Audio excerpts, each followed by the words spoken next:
Olá, amigos do canal Filosofia, tudo bem?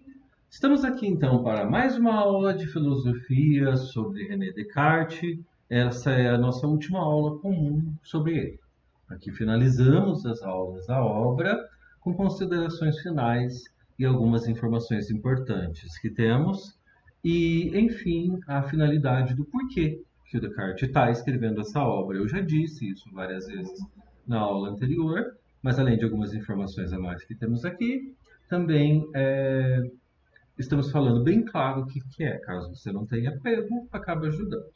Então essa é a última aula, é uma aula que deve ser mais breve, só que logo em seguida eu postarei para vocês um pequeno presente. Né? Existe um filme de Descartes. Né? Ele é italiano e ele é antigo, ele é de 74, 1974, e a legenda está embutida já nele e tal. Né? Não é obrigado a ver nada disso, ninguém é obrigado a nada, mas pode ajudar, melhor sobrar do que faltar.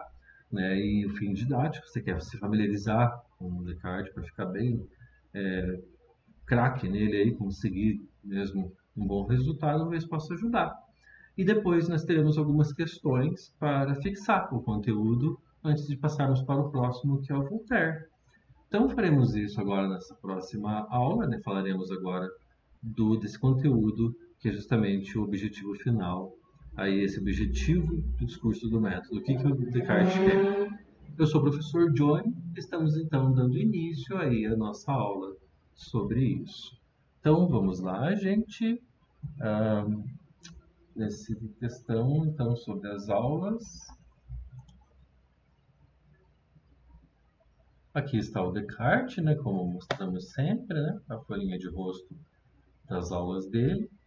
Né, ele pertence à filosofia moderna do século XVII, nunca esquecer, que é a era que a ciência aparece, e ela já estava lá desde o final do século XV, né, 1490, por aí, 1880, e ela aparece e ela vai se consolidando até que chega uma hora em que ela acontece a situação, como é que faz agora? Né? Vamos fazer com que ela funcione ou não? Como vamos provar que podemos confiar nela? E quem faz isso é o Descartes. Né? Afinal, esse é o assunto da aula, né, que eu disse em todas as aulas, porque é o motivo de tudo, é a causa de tudo, é o fim né, que acontece. Né? Que tal Descartes, nascido em 1596 e morto em 1650, não foi uma vida muito longa, ele é francês, né, o mais extraordinário dos filósofos franceses, de maior impacto na história aí. Aqui está a obra, né, que eu dei para vocês em todas as aulas, e novamente está aqui embaixo. Não precisa pegar todas, porque é toda a mesma, é o mesmo link, né, que é a obra do Descartes, que é justamente um pedacinho, o recorte certinho dessas páginas ali, da página 27 até a página 41, que é a primeira e a segunda parte apenas. É só o que precisa ler. Né? Assim, entre ler e ver as aulas, honestamente, sendo bem franco mesmo, joga eu no lixo. O que vale é a leitura. Às vezes eu acabo ajudando você a interpretar, às vezes é mais simples do que você esperava, ou acabo trazendo uma informação que facilita ou alivia a barra, ou até estimula você a ler. Mas eu recomendo, veementemente, que a melhor coisa que tem é você ler ela. Então me veja como um ajudante, tá bom? Então, dentro disso, né, dessa obra, temos aí o Descartes em seu trabalho, o desenho dele, né, ele está escrevendo ou fazendo contas, ele é matemático, o Descartes também. E o Descartes, ele tem uma dúvida aqui, que é o tema da aula. Qual que é o objetivo, né, do Descartes, afinal de contas, em O Discurso do Método? Né? Isso que nós vamos responder agora. Só que antes eu quero fazer umas considerações para vocês a respeito disso, que é o seguinte, né, do Descartes, que é sobre uma obra que ele escreve uns 4 anos depois do Discurso do Método, que é o aprofundamento da obra, chamado Meditações Metafísicas. Meditações não é sentar e ficar lá a ponto de levitar, por exemplo, ou, sei lá, ficar 20 anos meditando e virar uma múmia e não apodrecer até hoje, está lá, faz 1000 anos. Não é isso. Né? Meditar em filosofia é justamente a arte de você pensar. Por exemplo, eu estou pensando se eu vou passear no meio do mato e ficar uma semana lá sobrevivendo sem nenhum recurso aqui da cidade, né? Ou não. Eu estou pensando sobre isso, eu estou meditando sobre isso. Mas por que fazer isso?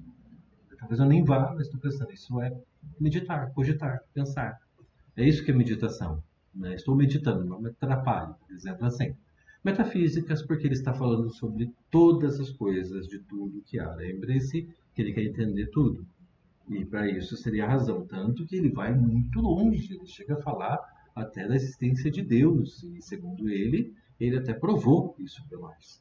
A questão não é se você acredita nele ou não, mas isso pode ser a pergunta da prova. Aqui nessas aulas todas, elas estão completas. Caso você não tenha visto, convém ver as outras aulas, né, que nós fazemos, né, até quero playlists para vocês, para acompanhar, né, para ajudar, ficar mais fácil, caso você queira deixar rolando aí as aulas na sequência. Né? Então, primeira coisa sobre isso, né, que ele escreveu isso, essa obra em 1641, né, e metafísica também é chamado de filosofia primeira, ou primeira filosofia, porque foi a primeira coisa perguntada há 2.600 anos atrás. A primeira pergunta feita, que não nasceu a filosofia, que se tem registrado, ela não tinha um nome. Então acabou dando esse nome de filosofia primeira. O nome filosofia vai surgir no século V, né, com o Pitágoras, é ele que cria esse nome aí. Então, se tiver num texto filosofia primeira, uma questão, ou primeira filosofia, não estão errados. Pode estar, e significa metafísica. A palavra metafísica vai surgir lá com Aristóteles, lá no século III, antes de Cristo, acabou sendo usada por todo o tempo, mas permaneceu as duas. A mais usada é metafísica. Não tem problema. Tanto que algumas edições das meditações metafísicas é só meditações também. Né? Porque a gente já sabe, já se pressupõe, né? Porque o Descartes é um metafísico, ele está falando sobre tudo sempre, que ele está falando disso. Então, essa obra, né, das meditações metafísicas, ela é um aprofundamento. É um aprofundamento da filosofia elaborada nas obras, regras para a direção ou orientação do espírito, né, de 1627. Quando eu fiquei sabendo disso na faculdade da graduação, né, hoje eu já sou mestre no doutorado, na época eu fiquei louco, eu saí correndo da aula e fui para a biblioteca pegar esse livro, né, achando que era coisa de invocação de espírito e tal. Eu pensei, caramba, a filosofia trata disso e tal, e lendo a obra e tal, e li e tal, e não achei nada disso. E no fim das contas, eu descobri o que a obra tratava. O espírito, a mente. Né? Ele está dizendo como pensar. Ele está ensinando você como é que você deve pensar. Né? As regras para a direção ou orientação do espírito. Aí é sobre isso. Foi uma decepção para mim, mas eu aprendi com isso. E acabou ajudando muito no meu trabalho. Aí, eu não lembro mais quanto tempo, é mais 10 anos que eu dou aula para tudo que coisa, né? Pré-vestibular, ensino médio e tudo. E muitas outras coisas, muitos cursos e tal. Né? E aí acabei lendo essa obra, foi uma decepção na época, mas eu acabei achando engraçado. Né? Hoje eu acho uma grande obra. E principalmente, né, o próprio discurso do método, né, que foi escrito em 1637, 4 anos antes do Meditações Metafísicas. Aí então, o Descartes. Aqui é o frontispício da obra, isso daqui. Frontispício é a capa, é a folha de rosto. Naquele tempo, às vezes, elas eram papel um pouquinho mais grosso. Mas às vezes era um papel igualzinho aos outros, então era muito fácil danificar. Na Biblioteca Pública do Paraná, por exemplo, tem uma seção que é totalmente escondida. Assim, as pessoas nem podem ir lá, fica no subsolo. São obras que não têm valor. Assim, elas são obras além do valor. São obras muito antigas e às vezes elas não têm capa. Você pega obra muito sensível, muito fértil, mas no século Lucas. Elas não podem ser emprestadas, mas o povo tem o direito de consultá-las. Mas elas têm que fazer isso na sala ali de leitura, nas muitas salas de leitura que tem ali na biblioteca. Elas existem, eu manusei muitas delas, tem muito pó, você acaba espirrando e tal. Às vezes você pega na obra, né, e ela se desfaz, assim, né, porque ela está seca. Né? Bem que obras antigas são feitas de celulose, de linho, dura muito mais. Celulose dificilmente dura mais de 100 anos. Né? Então, infelizmente, toda a sua coleção aí de 2.000 livros aí não vai durar tanto assim, né? E tal. Mas pode ser que você consiga observar, né? Se você colocar ela dentro de uma câmera assim, oxigênio e tal, e de preferência em plástico, porque a madeira apodrece, o metal enferruja, né? O plástico dura mais. Dá para ter tipo de criança, assim, sabe? É assim mesmo. Eu, se eu fosse editar o livro, eu colocaria o frontispício aí na folha de rosto, até mais de um, né, pela história mesmo, né? Pode ver lá, né? Renati Descartes, né? Renato é o nome dele, né? René Renato, que é renascido, significa, né? Meditaciones de prima filosofia, da primeira filosofia, né? É metafísica, é a mesma coisa, não tem erro aí então sobre isso. A esse respeito, temos o argumento do sonho no Descartes. O seguinte: os sentidos através dos quais confiamos para distinguir a realidade da ilusão não devem ser plenamente confiáveis. Nós não podemos confiar nos sentidos. Portanto, enquanto as pessoas sonham, dormindo, né, as pessoas sonham, normalmente não percebem que estão a fazer, sonhando, pensam que estão acordados. E eu já sonhei que eu estava atravessando a parede voando, e para mim era verdade total, assim. Já sonhei com um monstro de filme de terror totalmente original, e para mim era verdadeiro, assim, na hora. Mas às vezes você sabe que está sonhando, é chamado então de sonho lúcido, né? Este fato levou, né, filósofos a supor que não estaremos num estado de sonho constante? Será que agora não estamos dormindo? Ah, não, eu não estou dormindo. Como é que você sabe? Quantas vezes no sonho você tinha certeza disso? Eu talvez nem tenha pensado, ou até tenha pensado nisso. Em vez de uma realidade acordada. Será que nós estamos dormindo? De repente você acorda, caramba, cara, isso aí foi muito real.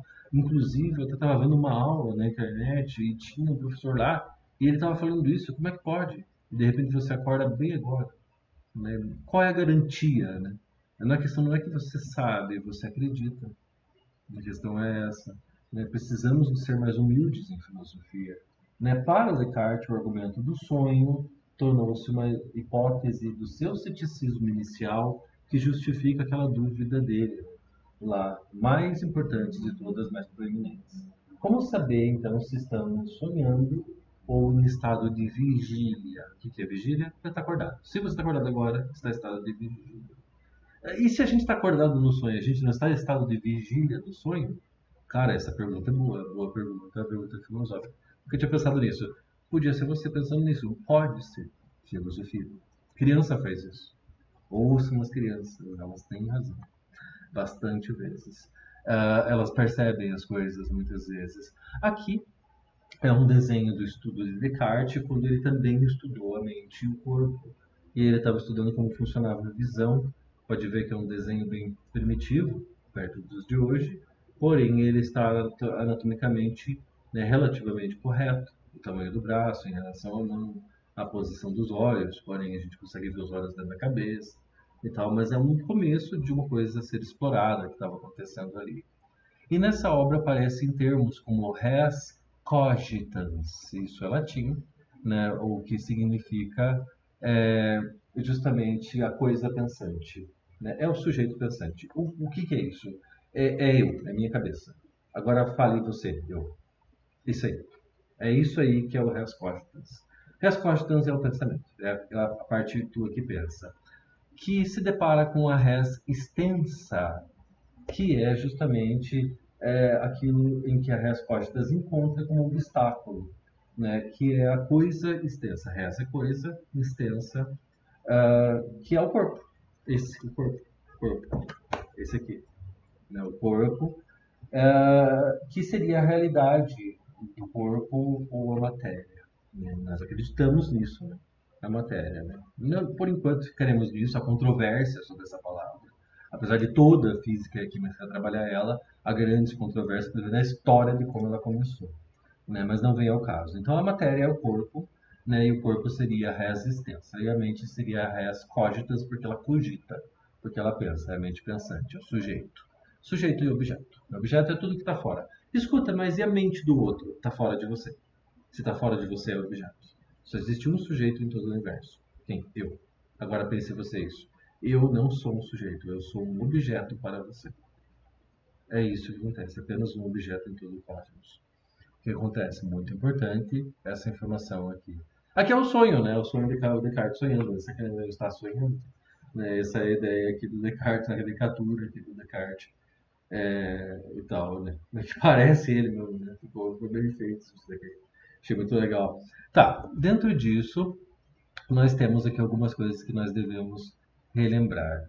A primeira coisa é o bom senso. Vocês lembram o que é o bom senso? A capacidade que nós temos de distinguir o verdadeiro do falso. Na res cogitans do sujeito, então. Também temos aí a dúvida, né? A dúvida metódica, a dúvida cartesiana, a dúvida generalizada, a dúvida hiperbólica, tudo a mesma coisa.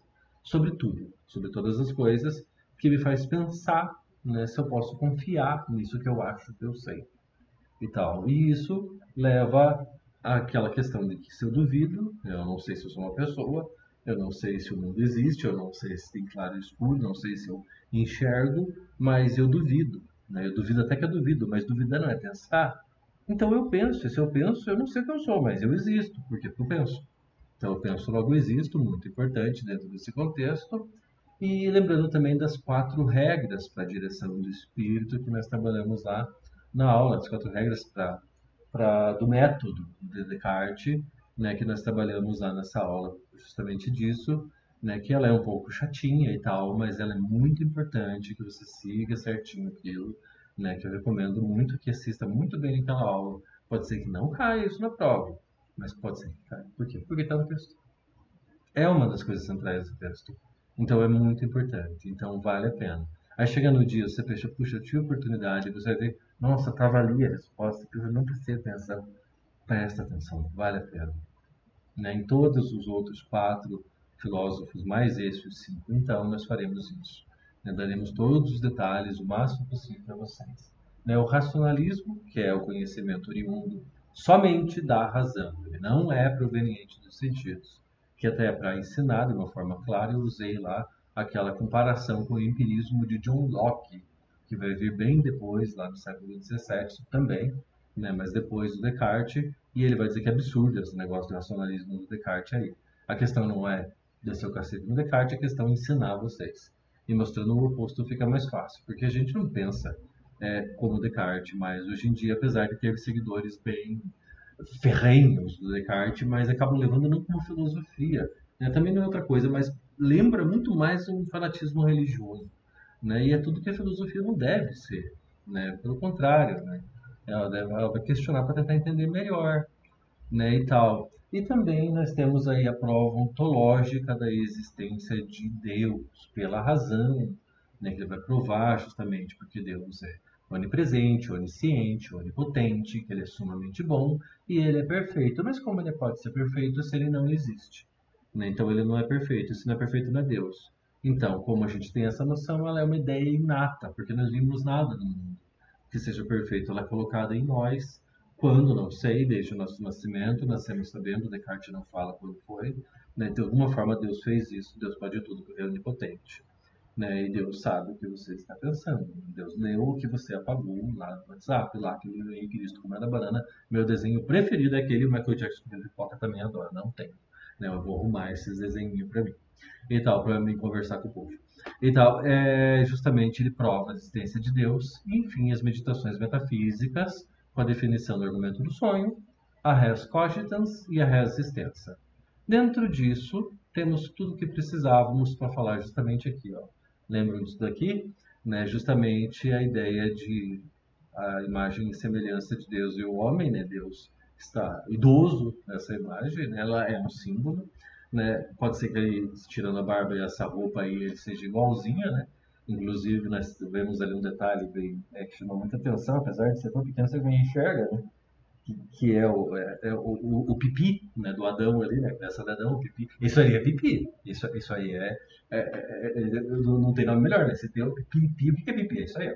Né, que é desse tamanho assim, né, fico pensando se fizer circuncisão, né, que tirar o prepúcio fora, né, não sobra nada, porque só tem puro prepúcio ali, pelo menos é só curinho, né, só tá o curinho, tipo a pálpebra do olho aqui, ó. É o prepúcio do olho, é a mesma coisa. Assim, né, que tá ali, Jesus Cristo, né? Você sabia, eu falei Jesus Cristo, sabia que Jesus era judeu, né? Uma prática judaica a circuncisão. Aí diz que tem o santo prepúcio. Né? Eu não sabia disso, eu não fiquei sabendo. Olha, eu não conseguia falar. Né? Eu falei, eu não acredito nisso. Chega nesse ponto, né? Diz que o santo prepúcio. O santo prepúcio, né? E é grande o prepúcio, né? É um prepúcio, assim. Ele tá, que tamanho que era, e um neném quando nascendo, que vai lá, tora fora. e tal, né? Coitada da criança, né? E tal. Tem isso daí, o santo do prepúcio, eu imaginei, né? Bom, mas isso não interessa, né? O que interessa, né, é que a gente deveria falar, né? A gente deveria essas coisas. Né? Mas o que importa aqui é a semelhança do homem e Deus. Notem que essa imagem em volta aqui, ela lembra um cérebro cortado pela metade. Os querubins ali, os serafins que estão junto com Deus, né? Porque no momento da Bíblia Deus está sozinho. Na mesma página fala que Deus está acompanhado, né? No plural, é muito complicado. São traduções bem pobres aí e tal, né? Mas está acompanhado aqui, segundo Michelangelo, e eles lembram aquelas voltinhas do cérebro. E o formato desse pano, dessa cortina, dessa coisa marrom aí, lembra exatamente o formato de um cérebro. E notem que o braço de Deus está saindo bem aqui, do meio da testa, aqui, que eles chamam daquele chakra dos hindus lá, e tal, que é o terceiro olho, né, a glândula pineal, que está ali mais ou menos até a cintura de Deus ali, né, não sei se vai que é desse tamanho assim, ou é também pepina que tem ali, vai sabendo, né? Para que Deus vai querer ter pipi? Né? O que ele faz com isso? Mija, Deus mija. Eu fico pensando o que Deus faz com isso. Né? Para que Deus. Por que Deus corta as unhas? Né? Meu Deus do céu. Né? E outras coisas. E a bunda de Deus? Para que serve? Deus tem bunda? Né? O que ele faz com isso? Não é que ele enfia a bunda dele? Bom, deixa eu então, que seja, aí está a ideia de Deus, né? E o que Descartes indica, né? Ele não fala isso com Michelangelo, mas o que ele indica é isso aqui, que a imagem e semelhança com o homem não é física, é a razão, a mente. A diferença é que a mente de Deus sabe tudo e a nossa é vazia. Né? Deus colocou algumas coisas lá como a ideia dele próprio, da perfeição, que é Deus. Não existe nada perfeito a não ser Deus. Deus é a máxima coisa, a mais elevada que você puder pensar, segundo o escolástico, aí, o Santo Anselmo de Cantuária, para dizer isso e tal. Né? Então, dentro disso, nós temos justamente a pergunta. Vamos voltar à pergunta original. Né? Qual é o objetivo de Descartes no discurso do método? Afinal de contas, o que ele quer com isso tudo? Provar a validade das ciências. Quais ciências? Não importa. Biologia, física, química. As antigas, quantos anos a ciência tem? Olha, contando todo o tempo, inclusive antes disso, ela chega a 500 anos. Todas as ciências que você passou a vida estudando são muito tempo para nós, 500 anos. Mas perto da filosofia tem somente 2.100 anos a menos. A filosofia é 2.100 anos a mais do que a ciência. Das perguntas que a ciência lida são as perguntas filosóficas. Né? Tanto que até com Isaac Newton, né, o nome do livro tem Princípios Matemáticos da Filosofia Natural. Né? Porque aí ele propõe lá, a certa altura do texto, que troque o nome Filosofia Natural para Física, Physics em inglês, né? Physique em grego, que é o nome que o Aristóteles dá para o estudo da natureza. Afinal, nós estudamos a luz, velocidade, calor, queda, tudo isso não é justamente as leis da natureza? Né? Então é isso que se estuda lá com o Newton e é aceito isso, né, em Oxford, lá na Inglaterra, né, o Isaac Newton, Sir Isaac Newton.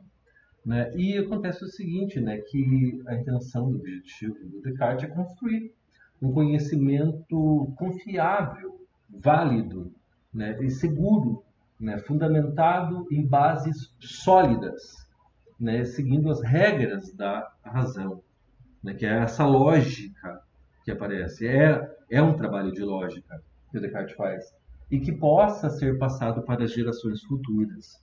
A esperança do Descartes é que um dia o bicho homem, o ser humano, compreenda todos os mistérios do universo.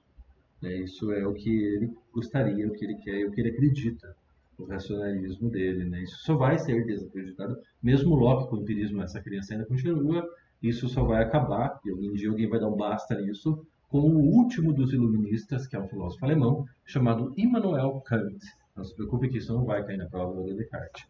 Né? Quando ele faz a crítica da razão pura, que ele está falando diretamente ao Descartes e a todo mundo que seguiu ele, a favor dele ou contra ele, como Locke. Né? E tal. Bom, dentro disso, dessa perspectiva, Descartes ele consegue provar a validade das ciências, porque ele prova que ele consegue provar a própria existência através da razão e que Deus existe. É lógico que nesse sentido a gente fica pensando, pô, mas o Descartes realmente acreditava nisso? Ou ele falou isso por medo de morrer? Já que Galileu foi ameaçado de morte e excomungado. Até a família dele acabou pagando o pato, não tinha nada a ver. O Giordano Bruno falou o primeiro a falar sobre a vida extraterrestre. Ele morreu queimado vivo, nem foi por isso. Isso já é o suficiente, mas o motivo principal que o Giordano Bruno foi queimado vivo foi porque ele disse que Deus não está em prédios de pau e pedras. Está em todos os lugares, inclusive lá. Mas está aqui agora, está dentro de mim. Na verdade, está mais dentro de mim do que eu mesmo. Isso foi a causa da morte. Que lindo ele falou, né? Hoje muitos cristãos pensam justamente nisso. Mataram ele. O Giordano Bruno, um gênio, o Giordano Bruno, mataram muito jovem, ele morreu e tal, é queimado vivo. E a igreja se arrependeu depois, pediu perdão, por ter feito isso. Tem uma estátua lá, tipo uma fogueira assim, enrolada, como se fosse uma chama, e na praça que ele até foi executado, foi assassinado, foi morto aí por uma coisa totalmente injusta, mas era a época, né? E tal. E é uma homenagem ao Giordano Bruno, inclusive a Igreja Católica João Paulo II, em cadeia mundial, né? Porque não tinha internet, foi em rádio e TV que ele pede perdão pela condenação de Galileu, ao inferno, porque afinal Galileu está certo. Galileu é do Renascimento antes do Descartes. E o Galileu, inclusive, ele foi o pai do telescópio. E foi assim que ele conseguiu ver, que o Sol realmente é o centro do Sistema Solar e que a Lua ela reflete a Terra. Por isso que ela faz aquela forminha, a sombra da Terra, e a luz é o Sol refletindo nela. Quando está afastado da Terra, fica cheia. E quando está a Terra na frente, faz aquela forma minguante ou crescente. É isso que vai dizer, então. E justamente essa ideia do astronômica, sempre ligada a Deus. Essa é uma fotografia muito distante, chamada Olho de Deus, por parecer um olho, seria de uma galáxia muito distante, aí, nascimento ou morrendo, eu já não sei se tem um buraco negro no meio ou não. Diz que no meio da Via Láctea, aquela bola colorida, aquilo não é uma foto, aquilo é uma montagem de radiotelescópio. E não tem como sair, voltar e virar e tirar uma foto da galáxia. Mas seria um buraco negro girando tão rápido, mas como ele não suga todas as estrelas, seriam bilhões, trilhões, eu não sei, por isso que parece uma bola de luz. É que elas estão em órbita, como a Lua. Elas estão num ponto em que a velocidade não permite que elas caiam. É como colocar um lápis, uma cordinha e uma borracha na ponta e girar. Como que ela não puxa? Também ela não escapa, ela está em órbita. Talvez uma ou outra acabe caindo lá dentro. Não sabemos, nunca fui lá também, é uma teoria isso daí. E tal. Então, amigos, era isso que eu tinha para mostrar para vocês. Para quem assistiu às nossas obras e quiser se inscrever no nosso canal, por favor, é um prazer tê-los no nosso grupo. Se quiser dar o seu like, aí, fazer o seu comentário, trazer alguma polêmica, algum comentário, alguma dúvida que você tenha, por favor, fique à vontade, responderemos o mais rápido possível à medida do tempo que nós pudermos, para ajudar mesmo vocês, não importa quando, não importa se daqui um mês você fizer isso, que é o momento que veio a pergunta ou que você viu o vídeo e tal, por favor, fiquem à vontade, E não se esqueçam, que aqui embaixo, na primeira linha, está a obra para você baixar.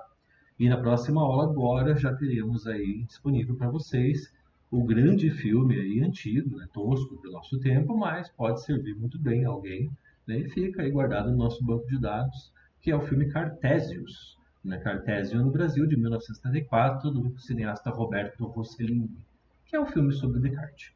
Então, que é a próxima aula, e logo em seguida teremos questões de Descartes, que são as últimas. Aí entraremos, então, somente em Voltaire, e a partir de Voltaire, Thierry Dédouvet, e aí depois a Nancy Fraser e, enfim, a Tatiana Rock, seguindo sempre essa linha. E aí finalizamos tudo para a Federal, para a primeira fase. Vamos para o Enem e depois retornamos para a segunda fase, para nos aprofundarmos em questões dissertativas, escritas mesmo, para direito, psicologia e filosofia mesmo. Não se preocupe que teremos essa ajuda para vocês, tá bom, gente? Então é isso, nunca se esqueçam, filosofia é pergunta, no dia que você sabe alguma coisa, a filosofia já não é mais. Muito entre nós, temos muitos aí filósofos naturais, que não estudam filosofia, porém tem muitas dúvidas existenciais. O rock lá dos anos 50, 60 para frente, principalmente dos anos 60, pós-Beatles, Pink Floyd ali, é extremamente filosófico, né? Que é justamente essa questão existencial, né? Quando você sente, o que eu estou fazendo no mundo? Para que serve tudo isso? Né? Isso é filosofia. Né? A criança é um filósofo. Né? Todas as crianças que eu pude ficar perto, eu percebi filosofia pura nelas. Né? E aí alguém vai lá e manda ela calar a boca para estar enchendo o saco de tanto porquê. Né? Você, a criança, ou ela não está nem aí, ou ela acaba acessando o potencial filosófico dela. Né? Seria uma agressão moral, isso é a criança, não deveria fazer nunca, jamais. Então, amigos, era isso que eu tinha para vocês, que eu queria dar para vocês para lhe ajudar nessa última aula antes das questões. Aqui nós tratamos de tudo que pode cair na prova. Nessa série de aulas, até criarei uma playlist para vocês poderem assistir na sequência, né? Quem sabe, para escutando isso, deixa rolar, acaba ajudando a relembrar. Né? Faremos isso com os outros também, para ajudar vocês, tudo bem? Então é isso, amigos, e até essa aula, né, quando ela for postada, né, quando ela aparecer para vocês à noite aí, às 9 horas. Amanhã também teremos mais uma, né, que será o filme, e depois aí as questões, tá bom? Então é isso, amigos. Fiquem bem e até a próxima. Espero tê-las ajudado e, por favor, fiquem à vontade para conversar. Então, tchau, amigos. Tchau para todos. Fiquem bem e até a próxima.